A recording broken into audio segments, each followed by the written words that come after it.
This is episode 235 of the Rio Grande Foundation's Tipping Point, New Mexico. I'm Paul Gessing. And I'm Wally Drangmeister. I'm president of the Rio Grande Foundation, New Mexico's free market think tank. You can find out more about the foundation at riograndefoundation.org.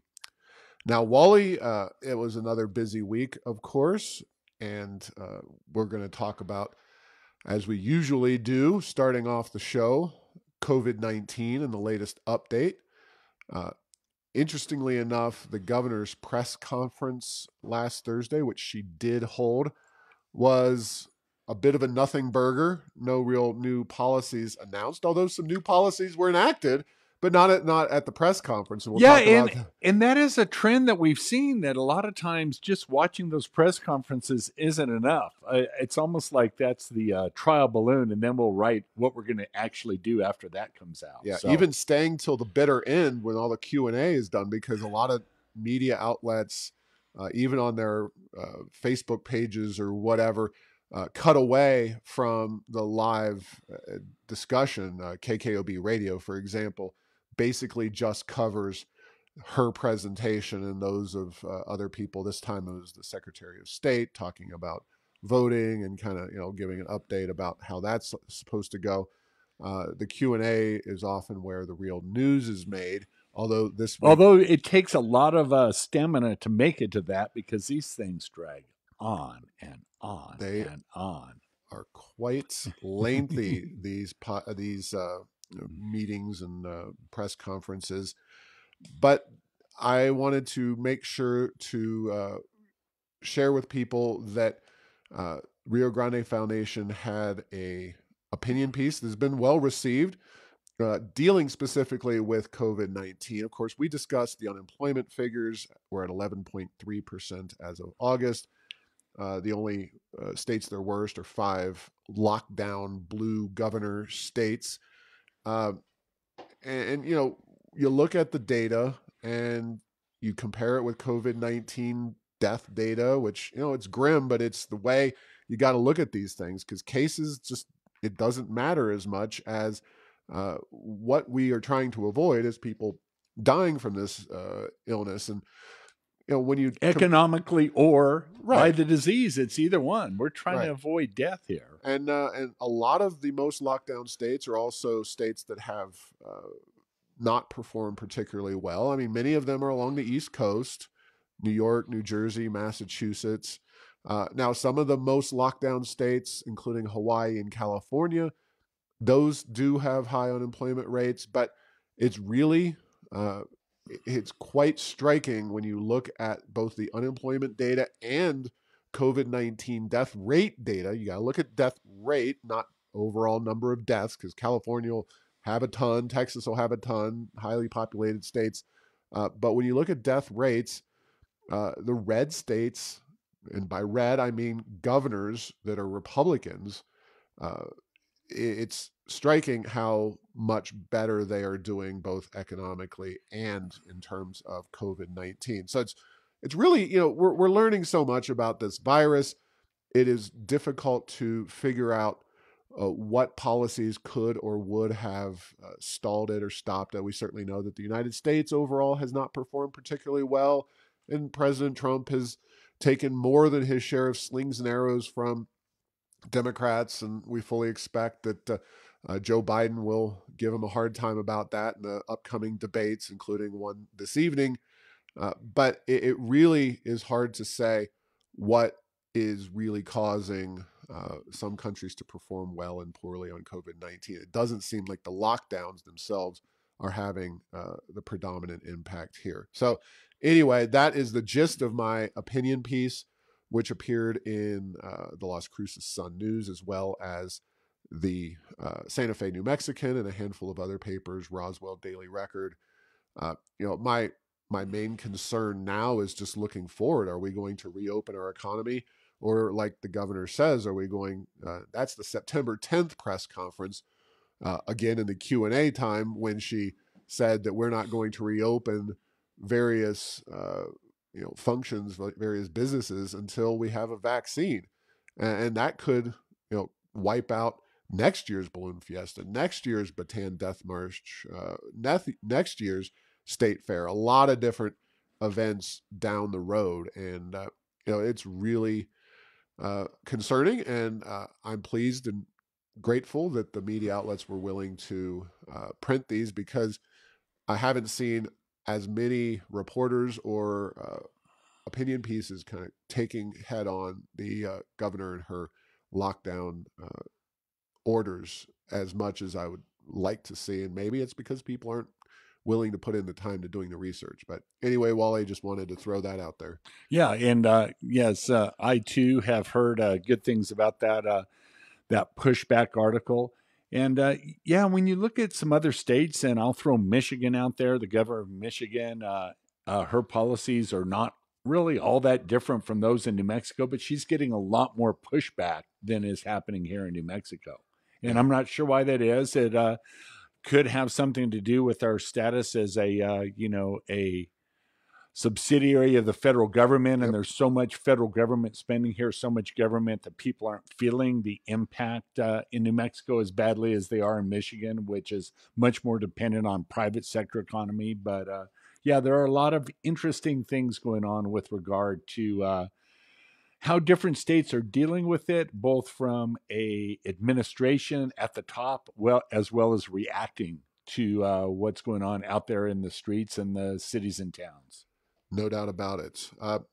Now, as we mentioned earlier, the governor did make a couple of important decisions in reopening. I mean, The one that we have been talking about for almost a month now. yeah, bowling alleys, Bowling. We can go bowling now. and I'm not gonna give. I'm not going to pat ourselves on the back here too much. We were not the only ones, but we were one of a few voices that are just saying, "What's up with not being able to bowl?" Yeah, and New Mexico was, I think, one of two states before the governor made this decision. Again, it was not at her Thursday press conference. This was made subsequently. I didn't even know about it until I caught an article that was reprinted. I don't even think it made its way into the print edition of the Albuquerque Journal. It was a Rio Rancho Observer article that, sometimes they have those joint agreements, but it was specifically talking about 10 Pins and More, a bowling alley out in Rio Rancho, and how they were aggressively moving to reopen because the governor had allowed that. And I said, that's news to me. And certainly, offered some atta girl comments to the governor for doing that, even though I think it should have been done months ago. I'm glad that she's done it. I have already made plans with my kids to take them bowling this weekend.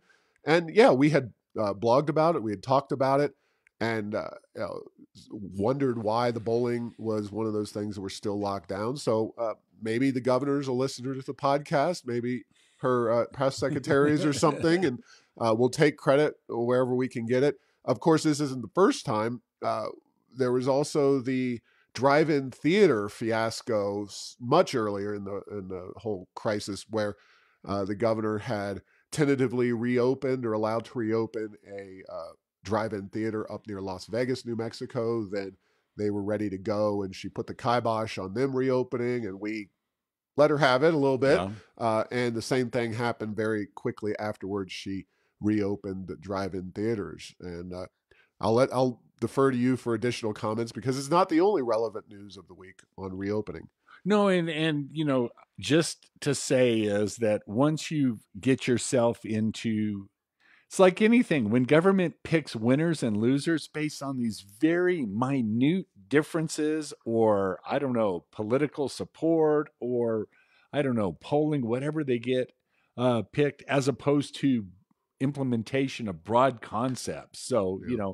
You get weird results, and that's exactly what happens. And so she's bought this detail approach, and now she owns it. And so she has to decide every little thing, and that I don't think it's good for the state. And interestingly, I don't think it's good for her politically, because people, we're not the only ones who say things like, why this and not that? Yeah. And interestingly enough, the other thing that I don't even know if there was a formal announcement. I read it in the Albuquerque Journal, just figuring it out. The governor has allowed the Lobos football team to start play. It'll be later than normal, but a lot of the conferences around the country are doing that. This October, however, the Lobos football team, I presume that the Aggies were given the same leeway, although the Aggies probably discretion being the better part of valor, decided to take the year off. So they will be undefeated at the end of the 2020 football season. For the first time in a long time. For the first time in a very long time. They haven't quite bitten the bullet and taken the Rio Grande Foundation's advice and merged their teams. However, only one team in major, quote unquote, major college football here in New Mexico will play this year, and it will be the Lobos. So I think I read somewhere that only 3 Division I teams in college football will not be playing this year. Of course, the Aggies will be amongst that that limited group. President Trump pushed very hard to get the Big Ten to start football. They'll be in the October group that begins play. So, yeah, the governor had pushed back very hard against college football happening and has relented in that regard. No word on whether the New Mexico United soccer team will be allowed to do the same thing. But I think it's another one of those deals like bowling. It's maybe not a big deal to the economy in a numbers sense.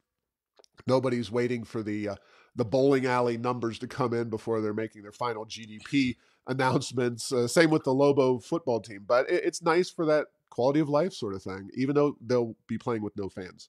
Yes, and that is the thing, no fans. And I was at a restaurant that had a TV screen, and so for like Major League Baseball, they put the cutouts down low, so it looks like there's people. It'll be interesting to see how that all plays out, and it will be interesting to see is there demand for Lobo football, just on TV.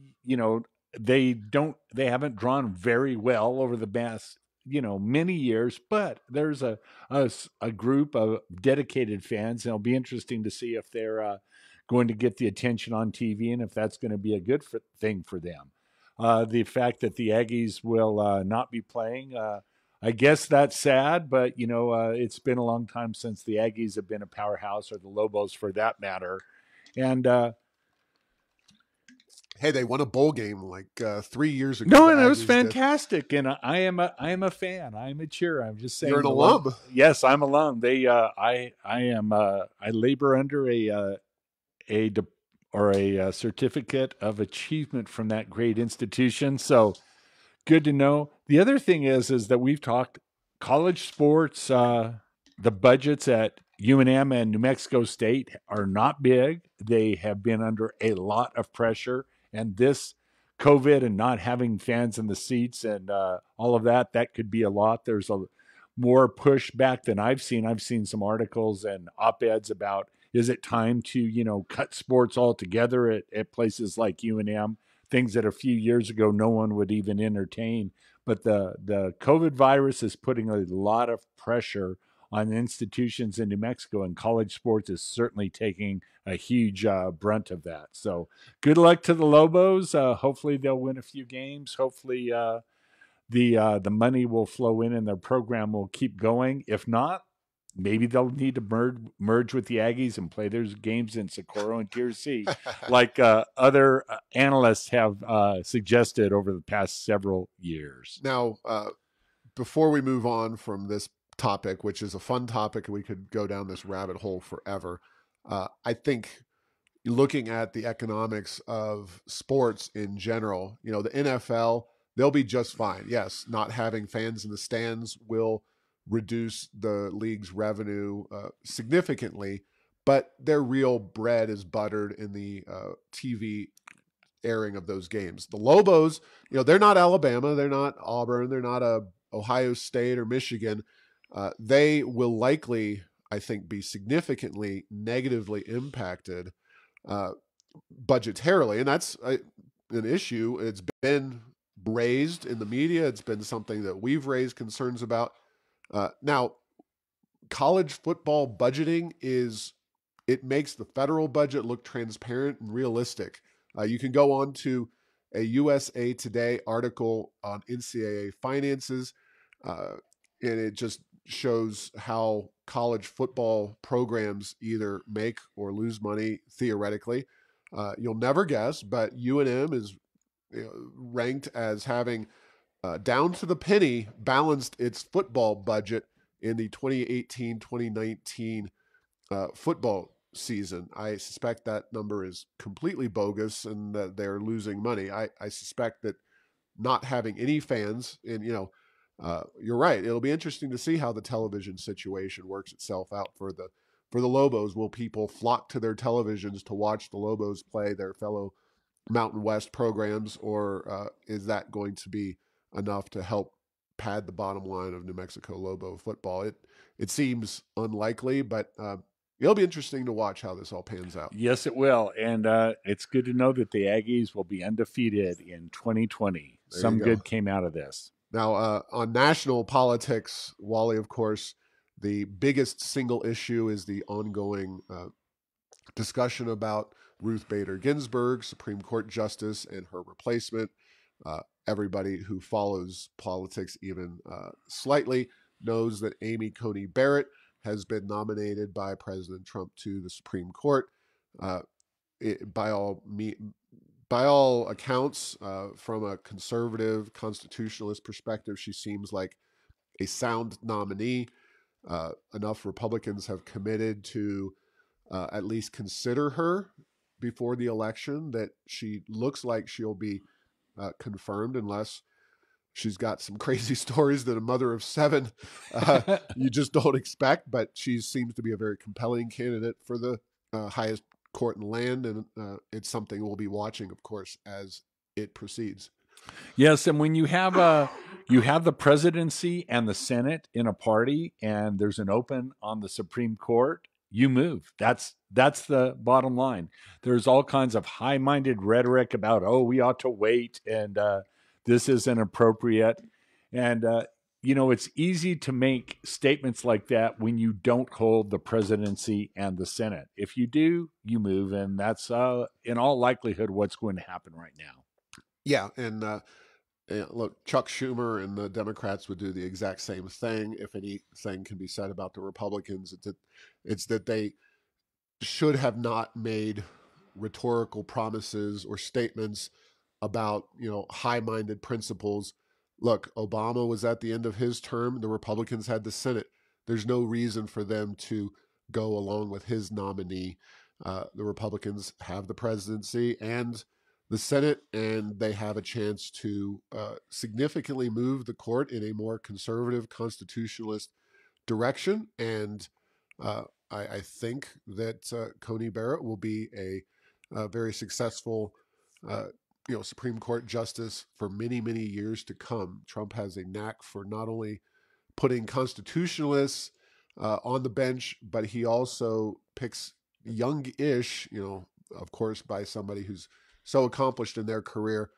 He picks people who are going to have many years in front of them, and that is critical as well, because you don't want to just leave these people out there for 5 or 8, 10 years, and then they retire, and you got to go through it all again, and it might be the other side. So kudos to President Trump for that, and Mitch McConnell, who should be credited with getting these people confirmed, because hurting those cats in the Senate can be a real challenge and pain for him, I'm sure.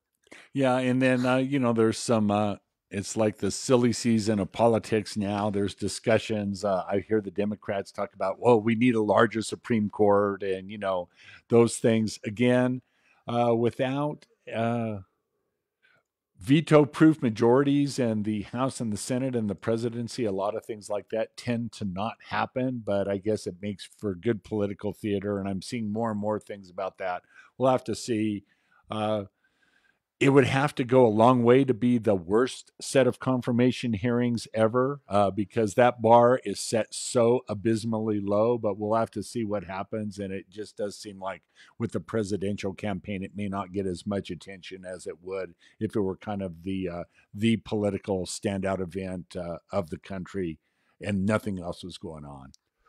No doubt about it. And let's see here. We have the next issue is the Electoral College, which The Rio Grande Foundation helped, we signed on to, and we are helping to distribute basically a very easy to understand, very user friendly, graphics intensive defense of the Electoral College. It was produced by the Heritage Foundation, the Rio Grande Foundation, and several other organizations collaborated to, uh, you know, produce this book and educate Americans, and in this case, New Mexicans, about the importance of the Electoral College. Obviously, we are electing a president. Whoever wins will have to win the majority, 270 electors. And there's so many reasons. We've had a podcast with Trent England uh, a couple years ago about the issue when the New Mexico legislature had taken up and subsequently passed uh, legislation to add New Mexico to the national popular vote, which is a move to essentially destroy the Electoral College. The Electoral College has many important uses, and it's very good for many reasons. One of the reasons is because it, as chaotic as this election seems like it may be in terms of mail-in voting and late decisions being made, if you just lumped everybody into a popular vote, that process would be multiple times worse in terms of getting those votes in, and the threat of voter fraud would be multiple times more significant. So the Electoral College is important, and you can get a copy of this booklet, info at riograndefoundation.org, or give us a call, 505-264-6090. We will gladly send one to you in that dreaded postal service. You can also find it online by clicking a link at heirsoфenchantment.com. The post is called The Indispensable Electoral College. Yes, and it's interesting. The found in the United States, the three branches of government with checks on each other. This was also a different type of check against concentration of power in big cities, done well before Manifest Destiny and 50 states spread far and wide. But it is interesting, and your point is well taken. There's places like California that Biden will win. There's no question about it. The counting of the vote doesn't matter there. So for there to be issues, there has to be voter fraud in a state that is very contentious that could go either way. And so that takes them down to just a few. So those that follow it, the attorneys that worry about such things, and the media, to the extent that they would like the election to be fair, and I'll give them the benefit of the doubt, doesn't have to be spread across 50 states. They can concentrate on the handful that will really matter in this. Yeah, and it is worth noting, of course, as a function of all of that, that New Mexico is much more relevant in a presidential election than it would otherwise be in a popular vote scenario. So it was doubly frustrating that the legislature, of course, Democratic controlled with the current Democratic governor, that they went ahead in 2019 and passed legislation to help push the Electoral College to elimination. And it's something that really, when you have legislators actively legislating against your state's interests, regardless of their partisan beliefs, it shows you when they've kind of gotten too big for their britches, in my estimation. Even if you agree with them that a popular vote scenario should be done, it really, as a group supposedly representing New Mexico's interests, doesn't make a whole heck of a lot of sense. But we keep electing these people in New Mexico, and November we'll have another chance to, move on or move in a different direction or double down on the way New Mexico seems to be going. Over the last week, unfortunately, in an issue that we worked very hard on, Bernalillo County, the commission has embraced the project labor agreement issue. That is the union guarantee to hire a unionized workforce for public works projects in the county. Getting county money doesn't have to just be fully, it could be a very small amount of money in the grand scheme of things from the county. But if it gets Bernalillo County dollars and it's the city and state and maybe even federal government, that project has to be accomplished with 8% of the workforce, the unionized workforce, or perhaps more, as could happen, the unions will see an influx of new dues paying members, helping strengthen their bottom line at your expense, at our expense. 18% is the Albuquerque Journal editorial estimate for how much that this bill will increase construction costs. Numbers are, in that vein, everywhere from 10 to 25%. It could be PLA's increased costs, but again, elections have consequences, and when you have a 4-1 majority on Bernalillo County Commission, you get these kinds of policies. Yeah, and not only do you have 4-1, the these very progressive policies at places like the Bernalillo County Commission. I don't think the commissioners look over their shoulders too much on these votes because there is not a conceptual or practical opposition to them, and there's certainly not people that are doing a good job presenting the other side and why that might be appropriate either during the election cycle or just during the legislative cycle. A lot of these things, if you were to ask 100 people on the street here in Bernalillo County if they even knew about this issue, I'd be shocked if more than one or two even knew about it. So yeah, unfortunately, we did have we sent out emails, and if you're not on our email list and you're listening to this, please do sign up at riograndefoundation.org. We do keep folks up to speed on things, and we had a good number of people send messages to the county commission. But again, those were the 1 or 2%, though. Yeah, you know what I mean. By dent of you listening to this podcast, you are part of the 1% of most informed citizens, either in Albuquerque, Bernalillo County, or statewide. It really it means that you are on top of things here in New Mexico in ways that very few people are. So kudos to anybody who's got their ears in this podcast right now. Unemployment insurance. It's something we've been talking about here at the podcast for a while, and the local media did a story here. I'm looking at a Channel 7 KOAT. Unemployment pot runs dry. Consumers could pay price in the future. The state went through $465 million in a matter of 6 months. And the state has borrowed now $50 million from the federal government with plans to ask for more.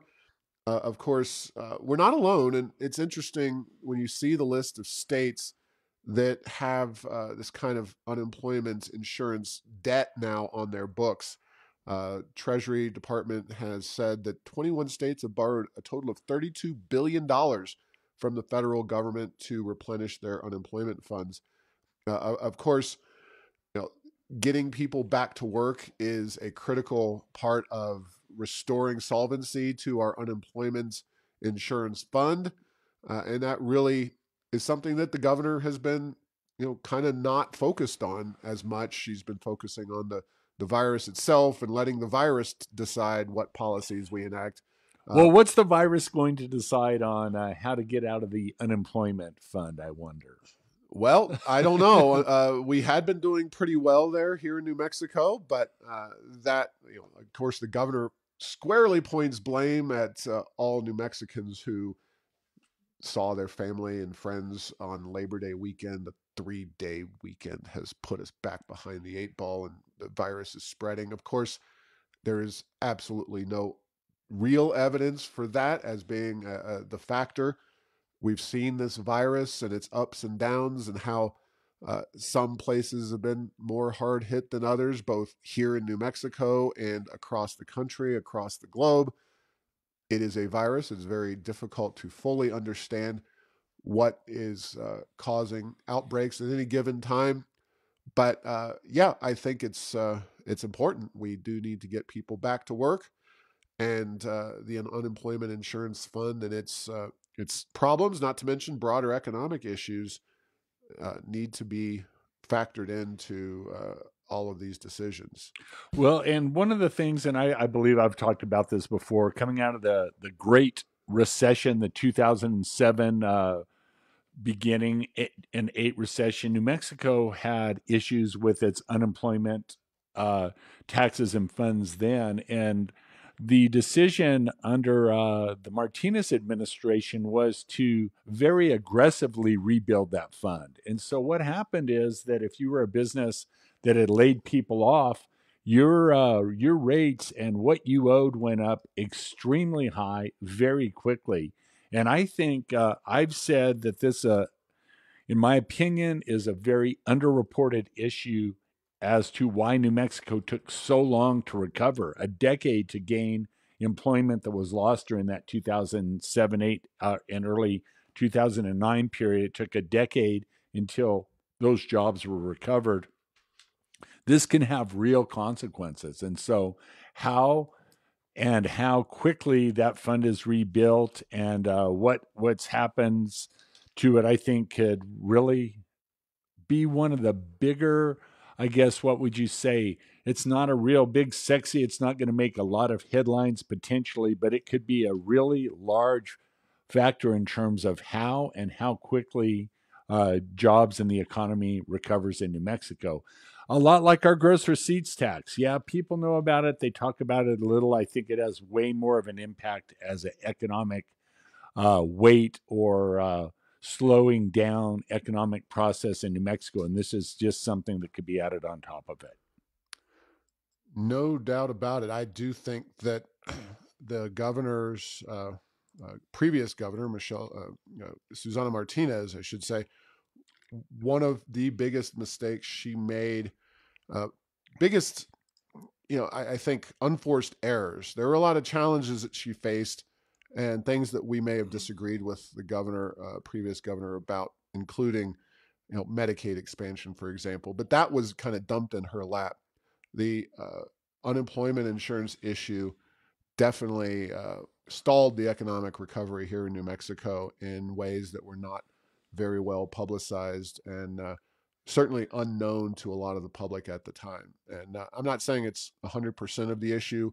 Oil prices, of course, are always a big factor in production in New Mexico's economy. But definitely, I think maybe, hopefully, the governor, if she had it to do over, Susana Martinez, would have done things a little differently on the unemployment issue. But hindsight is 2020.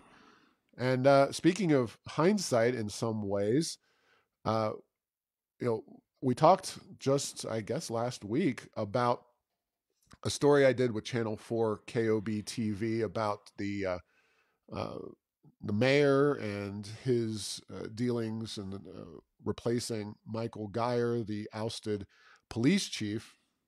And now I got to say, I mean, the Albuquerque Journal, kudos to them.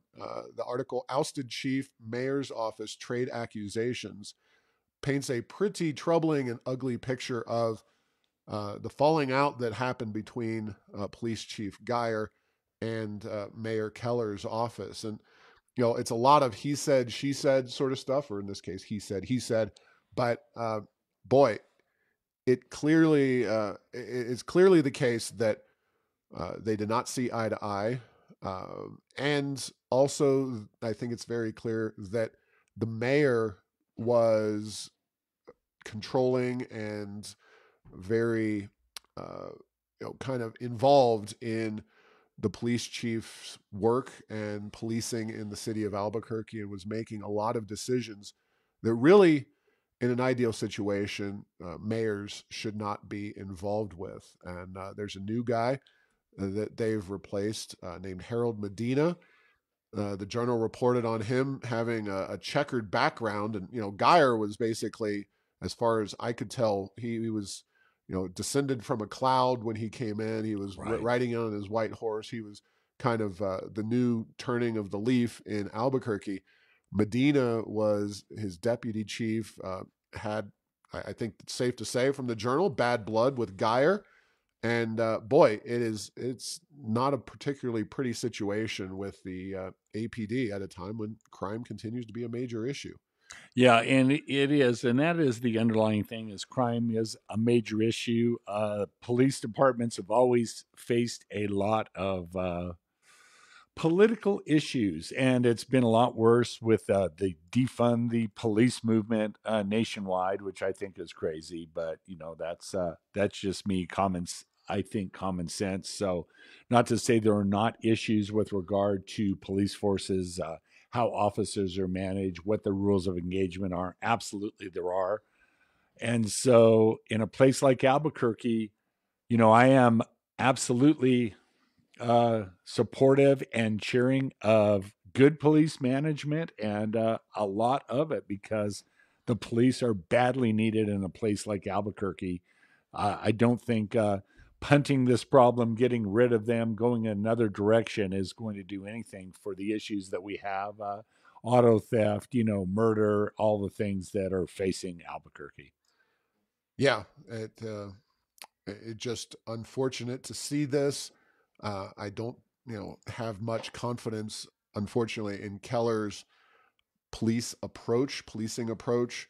I'm not going to say, from the outside here, from reading a few articles, that Geyer is right or wrong, but certainly it is not a good look for the mayor and for APD in general. And it is worth noting, of course, that the Albuquerque Journal's polling found, and this was one of the ones that I was really shocked by. The Journal's poll, Brian Sanderoff found 60% support for Mayor Keller, uh, and then subsequent surveys from the city. This is kind of the annual state of the city survey that the city actually does. Uh, but it's a poll. It's a scientific poll. They found that 51% of respondents think the city is going in the wrong direction, and yet the mayor theoretically has 60% support. Now that wrong way, right way number has been going in the wrong direction for a few years now, and I'm not saying that Mayor Keller by himself is the exponent there, the one causing all this, but it's one of those things that, yeah, Mayor Keller is a very likable guy. I've met him and worked with him back, especially when he was in the legislature. But I really hope that 60% of the voting population of Albuquerque isn't really as supportive as that poll seemed to indicate. And it really calls into question what people are voting for if they're supporting him at 60%, and yet they think the city is kind of going in such a wrong direction. It is baffling sometimes the way voters here in New Mexico and particularly the city react to some of these issues. And Keller's mishandled a number of very high profile issues. Well, and I've thought a lot about this as well because that the poll to me was quite surprising, and I don't know if this is the case or not, but to try to wrap my brain around this, I just wonder whether we're seeing a kind of a disconnect between this thing, I'll call it political celebrity, and the policies that result, and actually how well they work, the outcomes and the results. Are those three different things in the minds of the voter? And so you say, do you like the mayor? Yes, I like the mayor. Do you like his policies? Well, maybe not as much. Do you like the results? Not at all. Yeah. So we maybe that's it. I'm not saying that's the case, but if you were to start at it from the other direction, and again, not just Mayor Keller, we can go back many mayors in terms of issues such as crime in Albuquerque, and say, what are the results? Have they been good? Has the police force been a problem or a positive for the city or a negative? Those results haven't been good for many administrations. So Yeah, what we may be seeing is a bit of a dividing line between people who vote based on likability and personality and vote on results and policies. And, you know, uh, New Mexico, there was a time, or a year or so ago, pre-COVID, when uh, President Trump had seen New Mexico, or New Mexico had seen greater growth and economic success under President Trump than any other state in the country. Now, if you're voting for your self interest and you attribute at least a part of that, and I think it was reasonable to attribute a significant part of that to Trump, you would vote for those policies. But there's no doubt that Trump rubs people the wrong way, and he's often seen as a jerk for very good reasons. And I would hope that even if you don't agree with some politician about issue X, Y, or Z, that you vote on the results. And I don't think we can say that Keller to date has had especially great results. I think we can say that generally speaking, President Trump has had pretty solid results. And, I would urge people to vote for the policies and the results of presidents and elected officials, not whether you think they're the kind of person you'd want to have out for a beer. And I'll just say that George W. Bush, probably someone you'd go have a beer with, I don't think he achieved very good results throughout his presidency. And I generally have the same opinion about Barack Obama. So this isn't necessarily a partisan issue. It's what good or bad are they doing? And yeah, Trump seems like kind of a rough guy. Certainly doesn't put his best foot forward sometimes in press conferences and on social media. But I think the results have been much better than expected. Yeah, and then the other thing I was thinking about as you were talking is this whole art of polling. First of all, who is asked to answer the poll, whether they do or not. I have sensed amongst those of more libertarian and conservative leanings to say, no, I'll never answer a poll True. again. Yeah, because there's nothing in it for me. And so is there something there as well? Possibly the city poll got different results because it maybe did come across as more nonpartisan, more about the issues at hand and less about, are you for the Republican, are you for the Democrat? And so you got a different result, potentially better. Not, that's very tough to discern. But there's a lot of issues in terms of what people are really thinking in between elections, and it just seems like it's getting harder and harder to figure out exactly what that is. So, no doubt about it. And Rio Grande Foundation joined with a couple of other conservative organizations, including the New Mexico Business Coalition and Power the Future New Mexico, to tell the governor to give up her paycheck until New Mexico's unemployment rate is out of the worst 10 unemployment rates in the country. It's a good gesture. It's something that would truly show that we are all in this together, because I think it's safe to say that between the government employment and kind of the differing results that people who run small businesses or work for small businesses are having in this COVID-19 situation versus people who have pretty secure jobs, I think it's fair and reasonable to ask the governor to do that kind of thing. And another issue is the legislature back in 2019 passed a very significant minimum wage increase, which will begin to take place on January 1 of 2021, when New Mexico's state minimum wage goes from $9 to $10.50. So a fairly significant increase in the minimum wage, and it's only the beginning.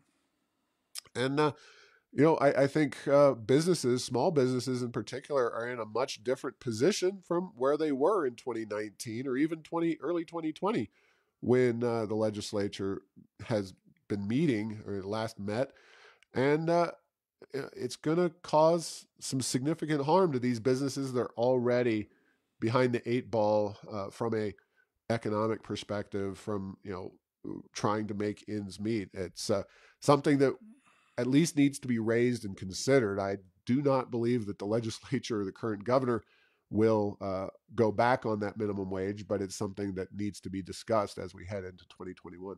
Yeah, and from an economic point of view, absolutely the impact it has on the businesses hiring minimum wage employees, but also the impact on those employees themselves. So if at a higher minimum wage plus unemployment insurance increases, plus a lot of bureaucracy and overhead, it makes those that would be qualified and likely to get a minimum wage job unable to get one. And, I've always based on my study and analysis, believe that the minimum wage should be and is the starting place. It's not the ending place. So it's being part of the workforce and getting job experience and working is very important. And if it's not as high a level as you would eventually want, that getting into the system is the important thing. And now a lot of people may never get into the system. Right.